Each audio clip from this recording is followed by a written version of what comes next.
Welcome, ladies and gentlemen, to Autism Fridays with Christopher Cleveland. Welcome back to Autism Fridays with Christopher Cleveland. I'm your host, Christopher Cleveland. In local news, Grand County has 16 active cases of COVID-19 as of recording this episode.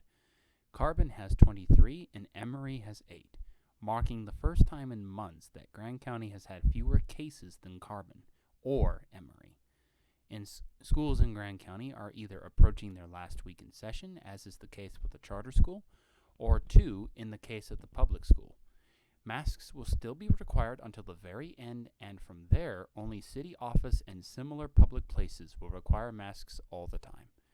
That said, masks will not be required by state in restaurants, though owners may choose to have customers keep them on in order to provide services whilst within the business walls.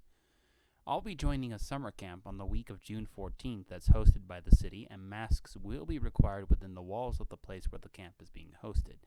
I will also be doing a small stint of caregiving again, and masks were required in that line of work even before the pandemic was a thing. So whatever happens, I'll be keeping my mask on the majority of the time out of habit, since I work those professions. Plus, I haven't gotten a normal cold when I've worn it, so there you go. That's all we have for our local news. Coming up next, our topic of the week and more ahead. You'll want to stay tuned.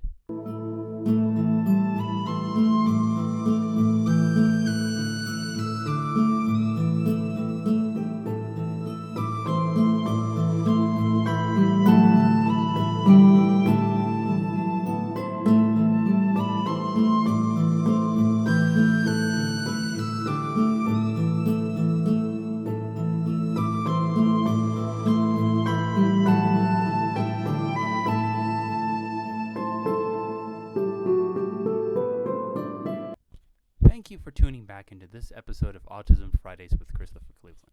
I'm your host, Christopher Cleveland. For today's topic, I wanted to discuss ways in which we can apply all the previous topics towards ensuring the future, as the finale of the mental health segment of our season. Specifically, ways that we can ensure we're staying on the track of applying the other topics in our lives. As I mentioned before, autistic people and teens need at least one element of routine that they can rely upon. An easy way to ensure that this is kept in place once discovered is to document it somehow. Make a calendar that indicates what times that element of routine will take place, commit to those times, and you will see behavioral issues surrounding uncertainty diminish. Before I am contended on this one, I'd like to remind everyone watching that I am an accredited educator in addition to being an autistic adult. Therefore, I'm approaching this from the standpoint of both perspectives. Secondly, I thought about this after a conversation I had with one of the charter school teachers about a student I spent a lot of my time working with.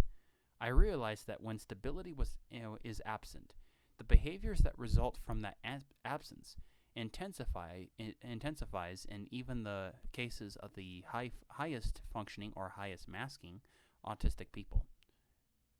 Your preference on the label. Perhaps the source of a long period of depression I'd had after I graduated college. The lack of stability that the school schedule had given me, particularly when I chose it, was gone when I had graduated and left me wondering what to do next, especially since I didn't immediately guarantee myself a job that related to my degree or had that school schedule. So by keeping a written record of that one element of routine, you guarantee that your own child or teenager will not suffer that same fate. If a calendar doesn't work for you, have your child document it in a journal and document it for yourself as well, or record a reminder that you give yourself each day. It's not as much as I'd normally like to offer, but it's something I hope I can help immensely. But if you need more info on this, I aim to be running a Zoom support group for autistic parents and other relatives throughout the summer as well.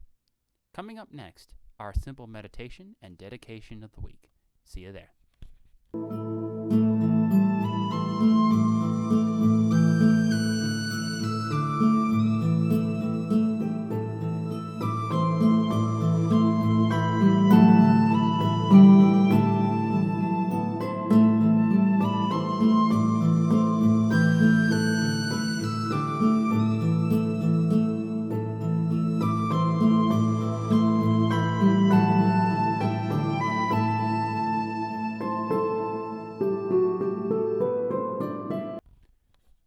you for tuning back into Autism Fridays with Christopher Cleveland.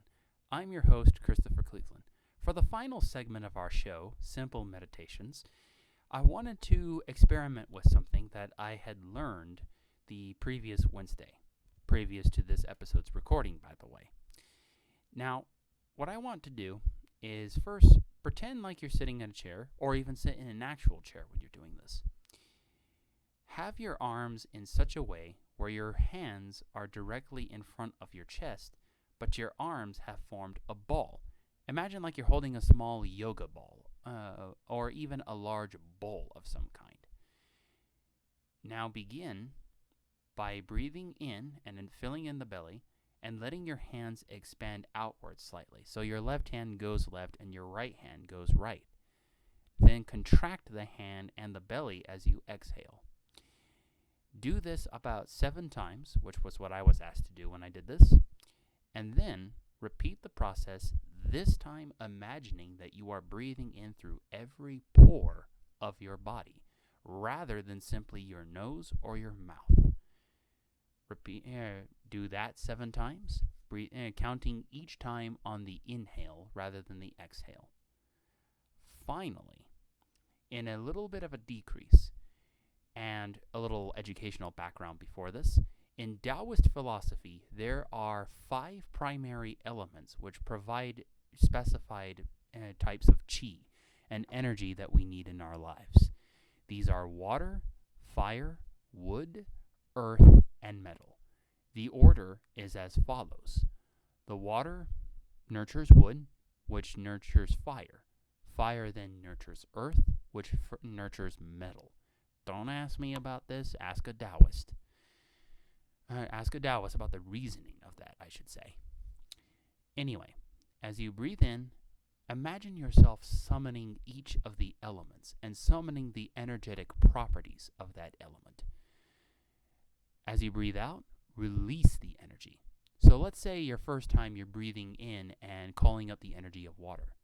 Breathe out and release the energy of water, then breathe in and call for the energy of wood, and so on until you've gone through all 5 of the elements at least once. Then, after that, begin to slowly segue yourself to reality. 7 breaths with the pores if you have to, and then 7 minutes without 7 breaths, without generating any specific energy. Then bring your hands and arms slowly down and call yourself back to the corporeal world. Let me know how this feels, and let me know how you guys like this, if and when you get a chance to PM me. I'll be offering more like this both at the Zoom meeting and in this podcast for the remainder of the season. And I'll also begin to consider possibly providing excerpts of upcoming literature that I have in mind. You'll want to stay tuned for either way. Thank you and have a great week. This episode is dedicated to Let Me Run Wellness Program for Boys. In the early part of the 2019-2020 school year, I had the honor of being the head coach of the Let Me Run Boys Wellness Program, and I was proud to say that I led a team of about 8 to 10 boys, all of whom had mental health and other issues of some kind, or issues of confidence, weight, etc. Let Me Run offers an extensive curriculum surrounding encouraging kids to exercise in a way that also helps them overcome their emotional and mental health issues surrounding the images of toxic masculinity in American culture. I highly recommend this facility for your young boy, especially if you want him to be a more emotionally and mentally well-rounded person, and I hope to have a season of Let Me Run back in the coming school year. Your boys are not going to want to miss out if that's the case. And applications will be available, should that be the case, on my Facebook profile, as well as related school district pages like the Beacon After School Facebook page. Thank you and have a great week, as always. Hi, I'm Christopher Cleveland, creator, host, and director of Autism Fridays with Christopher Cleveland. I am a certified secondary education provider located in Moab, Utah, and I'm here to tell you about my show, Autism Fridays with Christopher Cleveland. If you wish to have optimistic, educational, humorous, fun content which holds ideas for age-appropriate discussions for your autistic child or other relative about the COVID-19 crisis and your state's related efforts to curb its spread, subscribe to my YouTube channel or join the Facebook group Autism Fridays with Christopher Cleveland today.